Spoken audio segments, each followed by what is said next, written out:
Yes, guys, I'm going to give you my 26-man Euro 2024 England squad. Now, obviously, usually I make more serious videos relating to coaching content, but I want to mix it up and give you a bit of the fun stuff as well. And football, I'm a huge football fan, always have been, love playing it, love watching it. So this is my take. Now, breaking news at the start of this video. It has been confirmed that the 33-man squad has already been cut to 30. Southgate has got rid of Quansah, Jones, and Maddison. Now, none of those three would have even made my squad anyway, so that's just made things easier for me, as I only have to get rid of 4 now. However, let me just go through the reasons.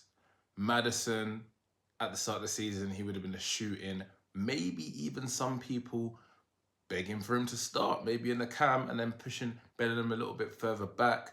However, let's be honest, he really has dipped in form since he come back from injury. He just hasn't looked the same player.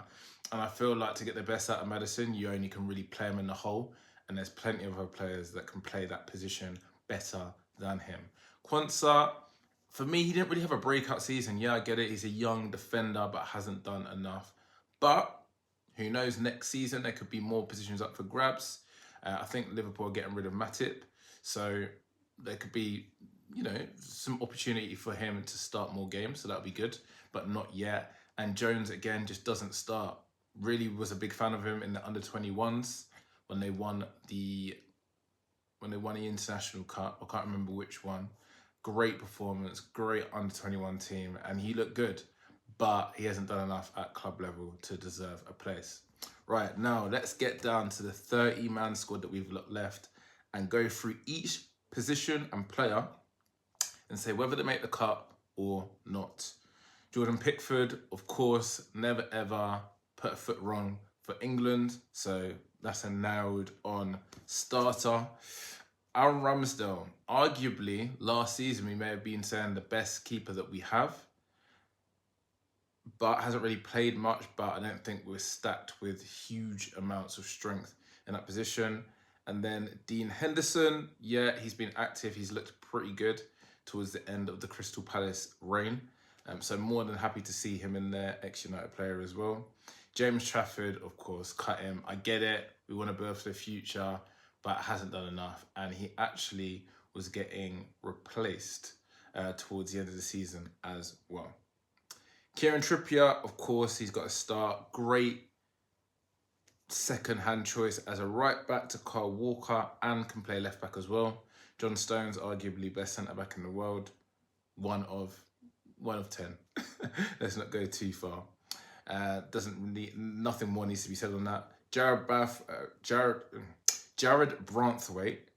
Now, for me, this guy is mustard. I believe he is the future. He's tall, he's athletic, he likes to get stuck in, he's got good passing range as well. There's not much that this guy can do, and all the big clubs are after him. I think even Real Madrid were after him at one point or showed interest, so he's got a promising future. By the way, honourable mention, the fact that Fiyoko Tomori did not make this 33-man squad is an absolute liberty. We're saying that we want to send our players abroad and whatnot. He won the bloody Scudetto and is not in the 33-man squad when we're struggling for defenders. Crazy. Dunk, get rid of him. Great professional, great passing range, but I feel like it's a tournament too late for him. We've got better players and younger players, so yeah. Joe Gomez. Now, I'm actually going to take him for his versatility. He can play left back, he can play right back, he can play centre back. And I thought he had a pretty good season after a couple of torrid seasons. Athletic as well, so I'm taking him. Maguire, again, I'm a United fan, but hasn't really put a foot wrong for England. He is quality in an England shirt as much as people want to take the mick out of him. I think he plays quite well with John Stones. So, of course, you're going to take him. Kyle Walker, arguably best right back in the world. One of. Need him for a pace up against someone like Mbappe. There's no one better in that position. Ezri Konsa, I'm going to take him. Again, versatility. He had a very good season. Very good as a right back and centre back. He even played left back in our friendly the other day and looked fairly comfortable. Even whipped in a nice cross on his left. Luke Shaw, for me, I don't think there's many better left backs that are better at going up and down as Luke Shaw. I think he does both sides of the game amazingly. You have to take him because he's our only actual left back. And yeah, just praying that he stays fit because he's going to be an integral part to our win if he is fit. Gahey, unfortunately, I'm getting rid. So that's 3 players now. Gahey, Trafford, and Dunk.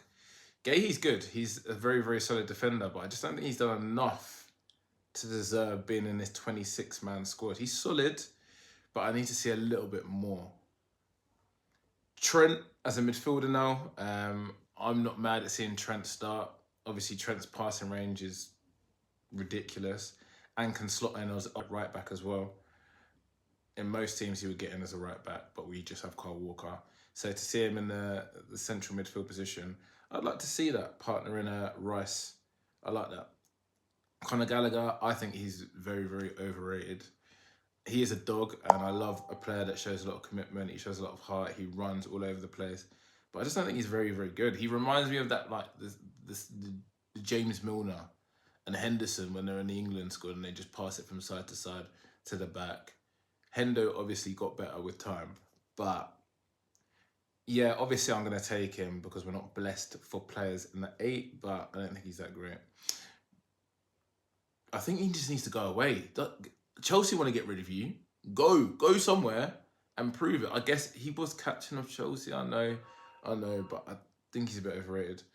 Jude Bellingham, obviously, for me, arguably the best player in the world at this moment in time. He's just top notch. He can play in the 8, but preferably I want to see him in the cam, where he played for Real Madrid and was so influential this season. The Liga Player of the Year speaks for itself. Declan Rice, oh my gosh, sign of the year, arguably Premier League Player of the Year. He's my Premier League Player of the Year. Was a real difference for Arsenal this season. The guy can play numerous positions, and we can even play Rice as a centre-back. People forgot that. We can play Rice as a centre-back. We can play him in the 6. We can play him in the 8. We can even play him in the cam. This guy can do everything. I can't speak highly enough about him. Eberici Eze, for me, 100% goes. Looks so good in the friendly. So good towards the end of the season.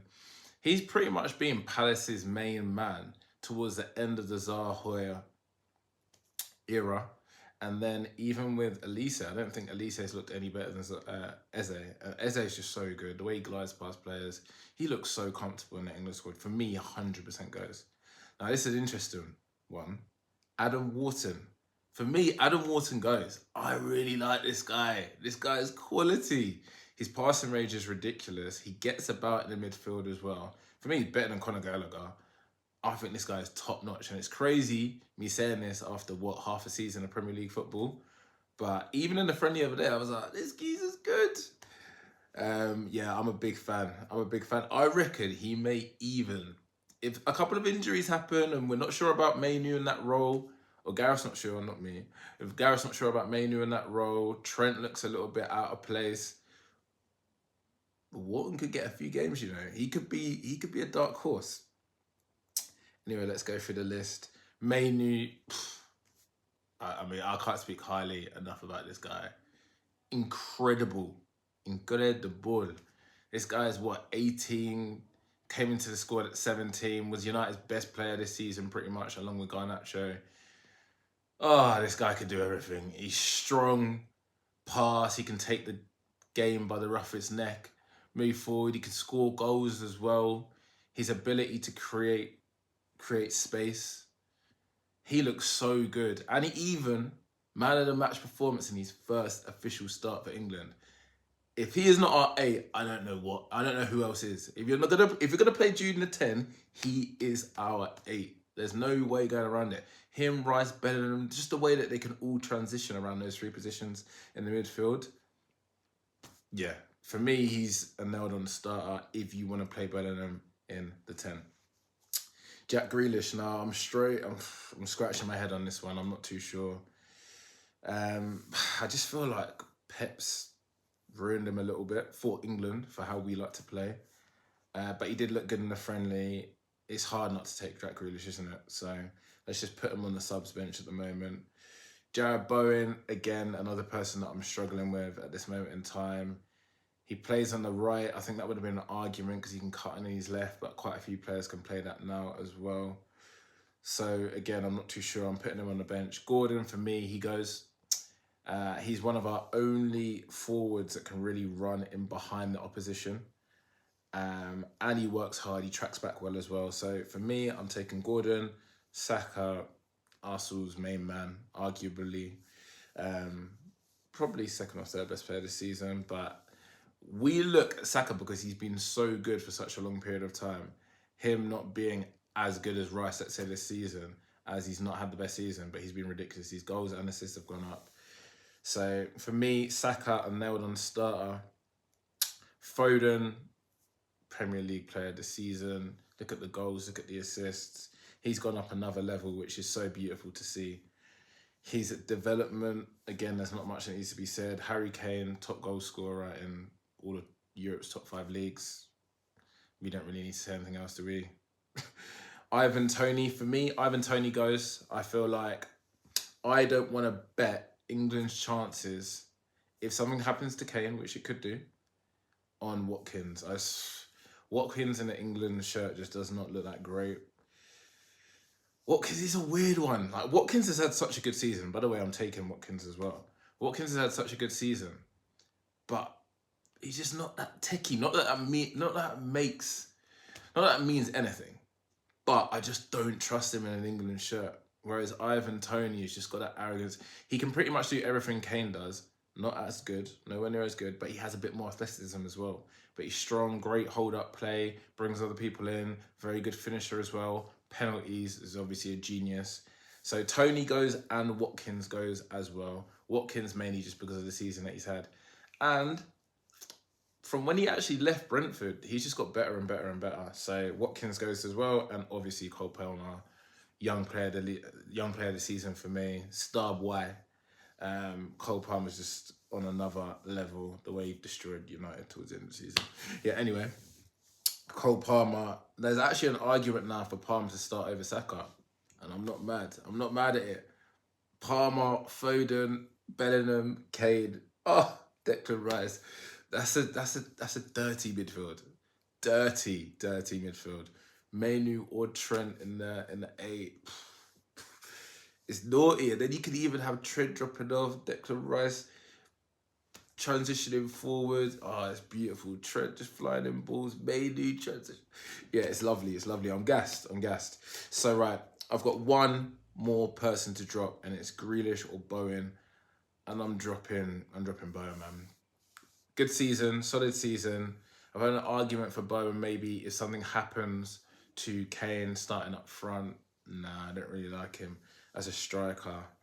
I'm getting rid of Bowen. But it's harsh. I didn't want to do that. That's the only one that I really, really struggled with. But anyway, let me know your picks. Tomorrow we find out. I'm buzzing, man. Come in England. Come on, you Lions.